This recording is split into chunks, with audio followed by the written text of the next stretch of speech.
Assalamualaikum warahmatullahi wabarakatuh. Selamat datang di channel Cahaya Dimensi. Untuk kisah kali ini, saya akan menceritakan kisah yang berjudul Rumah Tua.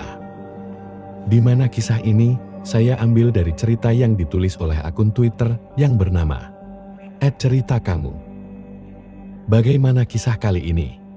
Langsung saja kita masuk dalam ceritanya.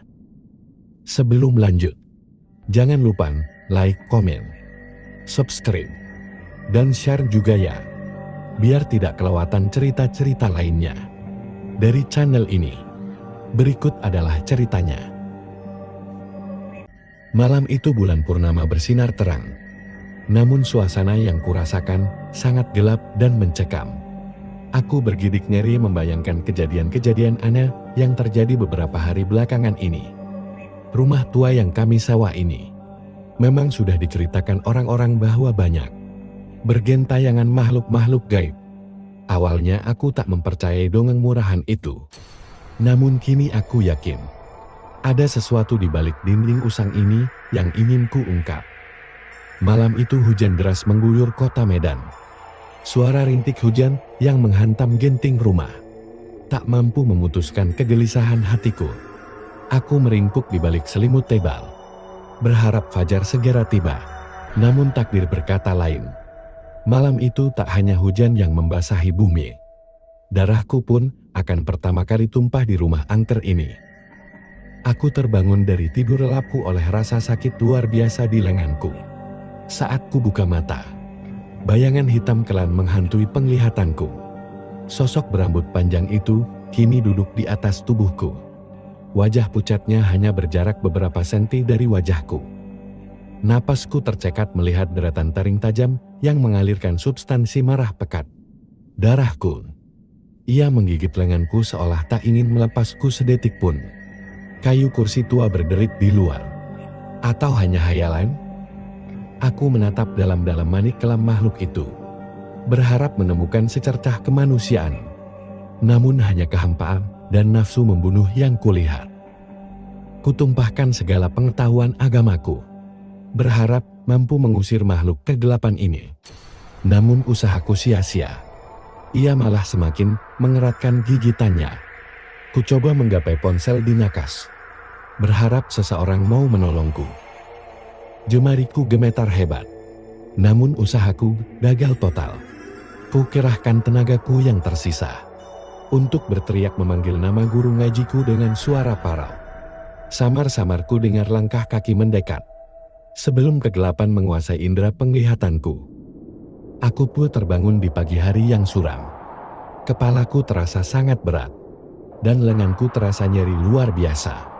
Ketika ku buka mata, samar-samar ku lihat kakakku duduk di samping tempat tidurku, dengan wajah penuh kecemasan.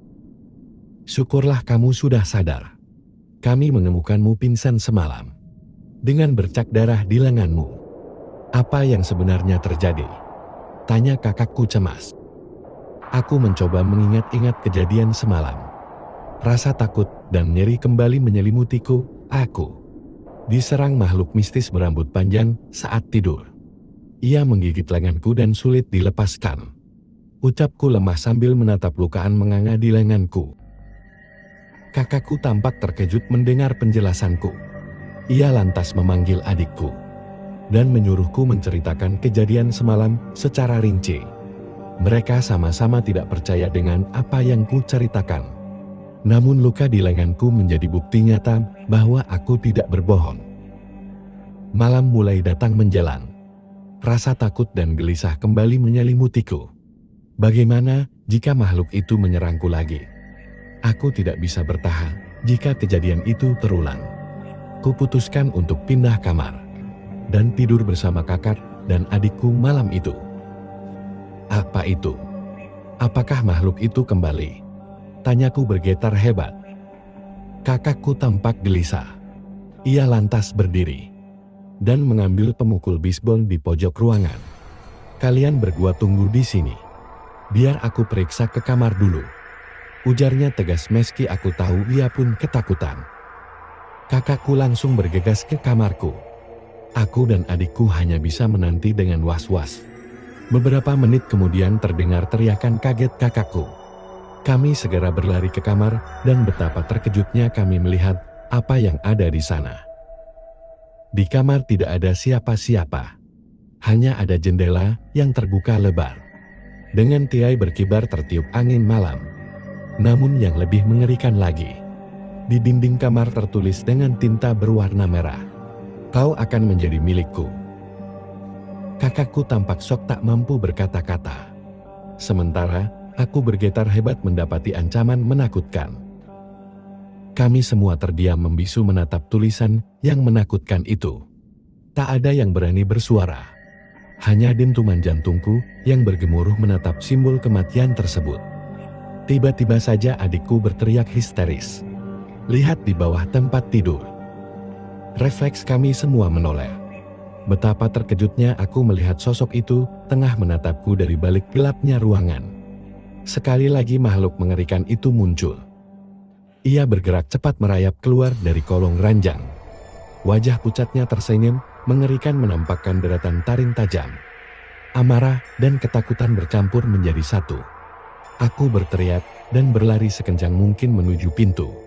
Diikuti kakak dan adikku. Kami berlomba menuruni tangga rumah tua itu. Namun makhluk itu ternyata lebih gesit. Ia kini hanya berjarak beberapa langkah di belakangku. Aku bisa merasakan napas busuknya semakin dekat. "Jangan mendekat.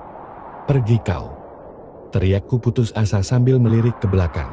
Tiba-tiba saja tubuh makhluk itu terangkat ke udara dan melayang di hadapanku. Ia menyerigai jahat. "Kau tidak akan pernah lepas dariku. Aku akan terus mengejarmu hingga ke neraka." Kakiku terasa lemas menatap makhluk mengerikan itu melayang di hadapanku. Ia menatapku tajam penuh nafsu membunuh. Namun tiba-tiba saja sorot matanya berubah sendu. "Maafkan aku," ujarnya lirih. "Aku tidak bermaksud menyakitimu. Aku hanya kesepian." Lanjutnya dengan suara parau. Aku menyernyit bingung. "Apa maksudmu? Lepaskan aku!" Seruku gemetar.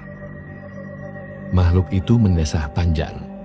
"Dulu aku juga manusia sepertimu yang tinggal di rumah ini. Namun tragedi pahit membuat jiwaku terkurung di sini selamanya," jelasnya. Kami semua tercengang mendengar pengakuannya. Ternyata ia bukan hantu jahat, melainkan jiwa tak tenang yang terjebak dalam kesedihan dan dendam. Hatiku tiba-tiba terasa iba mendengar nasibnya.